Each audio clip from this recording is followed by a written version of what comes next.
Kakanta natin yan. Mapipigitan yata ako kumanta. Yun po yung hindi ko magawa sa church time. Kasi po yung ating yung ating talent po, iba-iba po yung talent na ibigay sa atin. Pero po nakakatuwa po dito, ano, kasi parang yung mga worshiper yung tao dito. Amen! Nakaka-bless talaga. Kasi alam niyo po, kung hindi daw tayo marunong mag-worship, magiging boring yung langit sa atin. Kasi araw-araw mag-worship tayo sa langit. Hallelujah! Pag hindi tayo marunong mag-worship dito, hindi bagay sa atin yung heaven. So, bago po ako magsimula, manalangin po muna tayo. Let's pray. Hallelujah, Jesus.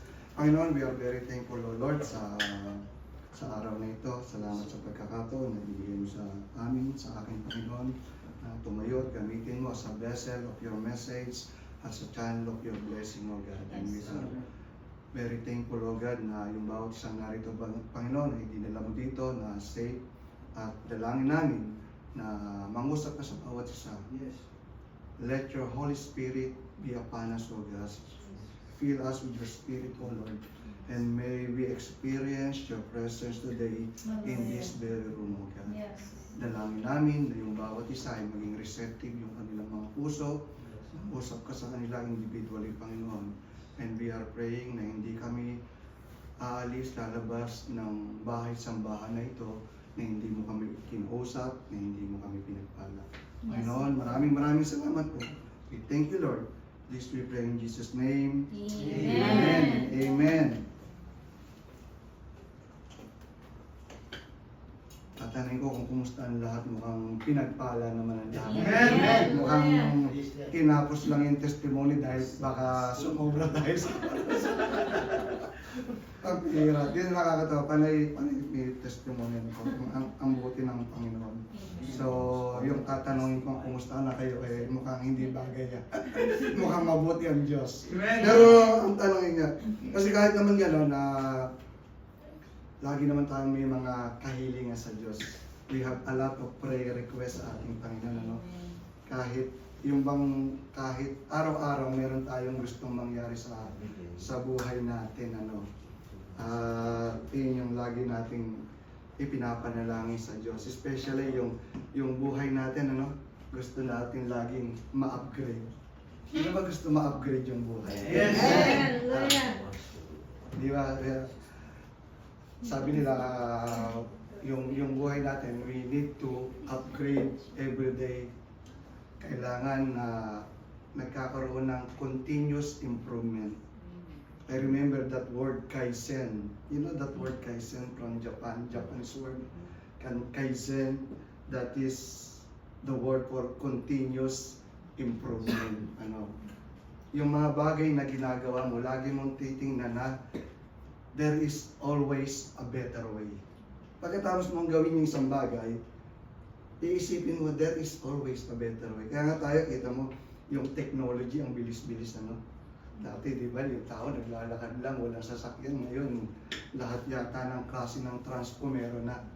So, yun yung continuous improvement. And sa buhay natin, we always want to upgrade our lives. Ano? Hindi lang doon sa technology, ano? Kahit nga pag umu-order ka sa restaurant, sasabihin ng cashier, would you like to upgrade your order, sir? Ma'am, you just add 2 dirham and we will give you an extra price and super size drinks. Di ba ganun, ano? Always, lagi ganun. Pag umorder ka, naiinggan niya ka tuloy kahit ba hindi mo kayang ubusin and biglang namumurahan ka, mag-a-add ka lang ng 1 dirham. Kaya madalas ako napapagaling ng asawa ko. Kasi pag yung cashier ba, very convincing sila. Pag sinabing, oh, you like to upgrade your, you just add 1 dirham and give this and that. So ako naman, pag ako yung kaya hindi na ako pinabibili ng asawa ko doon. So, siya lang lagi ang order. Kasi madali akong ma-convince ang mga ganun. So, dahil nga, yung gusto natin yung buhay, sa maraming bagay, we want to upgrade our lives, ano, sa lahat ng nakikita natin sa paligid, ano, lahat gusto nagbabago, nag-i-improve. We can say this yung cellphone, no? From iPhone 1, 2, 3, 4, 5, 6. Anong iPhone na ba ngayon? 16 din naman. Yearly. iPhone 16. So, di ba? Even sa sasakyan, even sa kinakainan natin, kuminsan, di ba? O kuminsan, doon lang tayo muna sa chai at samosa. After that, nag-i-improve, no? Meron na tayong mga fine dining. Umo-order na tayo. So, ito yung buhay natin. Yung buhay natin, we always want to upgrade our lives. Pero may isang bagay na we should be upgrading, no? Yun yung ating sarili, our character, yung our self-esteem. We want to upgrade our self-esteem. Ano ba ibig sabihin ng self-esteem? Sa Tagalog po, ang sabi niya is pagpapahalaga sa sarili. So, self-esteem refers to a person's overall sense of self-worth and value. Ano? Ito yung pagpapahalaga sa sarili. Kaiba siya ng self-confidence. Kung minsan pinag-aakala nila magkapareho yun eh. Yung self-confidence, yun naman is yung tiwala sa sarili. Iba yung pagpapahalaga sa sarili. Yung self-confidence is a belief in one's own abilities and skill. Yun naman yung skill mo. So, we'll be talking about self-esteem, ano?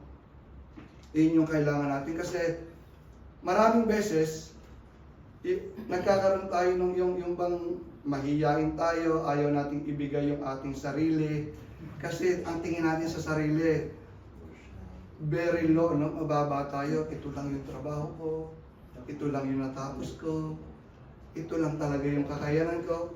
Meron tayong ganun, ano? Yung ang baba ng self-esteem natin. Pero dapat when yung naging Kristiyano na tayo, when we receive Jesus Christ and become born again, we should know that we became a child of God. Amen. Amen, ano? Naging anak tayo ng Diyos. Imagine that, yung anak ng Diyos, meron pa bang mas hihigit pa doon to be a child of God? Meron pa bang maikukumpara doon yung sarili mo para yung self-esteem mo bumaba? Di ba? Pag sinabi kang anak ng Diyos, the creator of heaven and earth, Hallelujah. tinatawag kang anak, ibang klase, ano? Amen. Ibang klase. Dapat yung sarili mo, hindi dapat down, hindi mababa, dahil anak tayo ng Diyos. Pag mo sasabihin, ito lang yung inabot ko, ito lang yung natapos ko. So, kuminsan, yung bagay na kung saan kaya hindi tayo makausad, no? Hindi tayo mag-improve sa sarili natin because we are looking doon sa sarili natin na we are very low. Talagang para bang lagi nandun, para nga yung inferiority complex ba yung tawag doon, yung lagi kang nasasusulo kasi ito mga mayayaman niya, magagaling yan, mga ganun, something like that. But we have to develop that self-esteem, ano, kasi nasa sarili mo yun eh. It's your choice, no? You have to decide.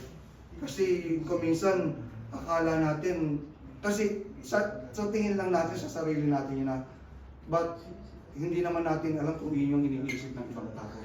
Pero sa sarili natin, lagi yung tinitingnan natin, no? Para bang yung buhay natin is parang lagi nating tinitingnan as mababa. Pero nung maging Kristiyano na tayo, we have to believe Amen. na anak tayo ng Diyos, ano ba? Ano ba yung basihan natin nung kasi yung sinasabi, pag maputi daw, maganda. Eh paano naman kami maiitin o may manggit? Di ba yun ang masaya ng mundo, no? Pag maputi ka daw, We have Martha. yeah. But how about the white people? Bakit sila nagbibila doon sa araw para umitim o umugaw? Hindi ko maintindihan. Tapos tayong maitim or kuyang munggi, we spend a lot of money to buy like glue at ayaw nila. Diba? Diba? Likas papaya and everything. So, ano ba